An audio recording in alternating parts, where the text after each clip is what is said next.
Hola Tomentes, ¿qué tal? ¿Cómo estáis? Soy Juan Jobote y hoy estamos con Vittore Casarosa de la Universidad de Pisa. Él es un investigador allí y él se dedica a investigar especialmente, está a caballo entre las bibliotecas y ciencias de la información junto con la informática. Así que vamos a hablar con él.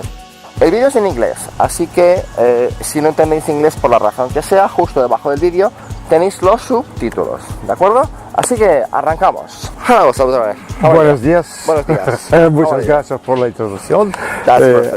Ahora yo voy a hablar en inglés. Yes, I think it's better for both. Yes, for both.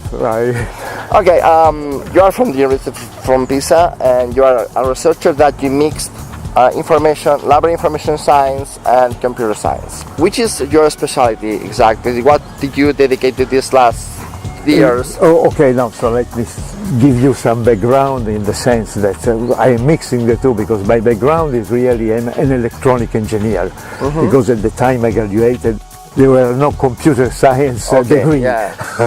They were just beginning. Yeah, so you have to wait for further. But then most of my activity has been in the beginning with databases and image processing, so it was just pure computers. Okay, yes. And then, let's say about 20 years ago, I landed, let me say, in the new field, emerging field of digital libraries, which was, again, the combination of computers and libraries. And so that's when I started being exposed to humanities and applications in library and archives and so on. So that's how I started to be involved in this type of activity.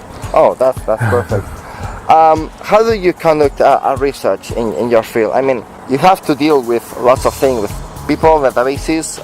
How do you conduct that? What is the methodology you more or less, or in big ideas, you do? Oh, okay. So let's say that in the last years, most of our interest, my interest, and I am collaborating with other universities, has been to try to understand what are the requirements for higher education institutions, meaning a university, to prepare the new information professionals. Okay. Today they are called data scientists because of the big data, but basically just only 5 years ago they were called information professionals. Yes. Which is the same but with a different name. I think that there is one connotation that the information professional is no longer a librarian, an archivist or a museum curator. The information professional somehow should be across some disciplines. All those boundaries.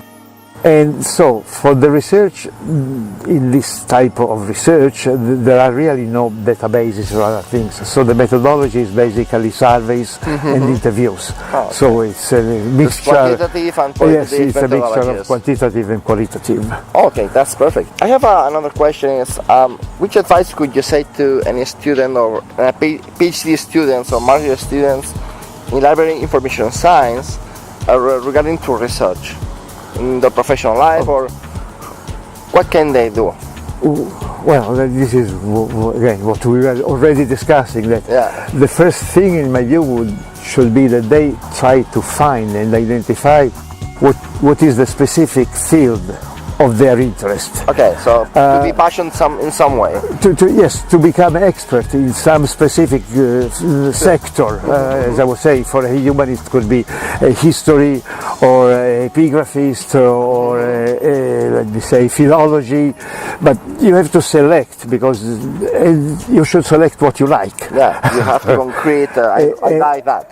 And then, let me say, in parallel with that, you should really get a good knowledge of the information technology tools that are the best suited for your sector. So to have the skills on technology, how to deal with technology. They need, because today wherever, I mean, for hard science, it's a given. You cannot do without computers. No. For humanistic sciences, is more and more the fact that if you want to do innovative research and new research, you have to know and to use information technology tools. There is no way out. No way out.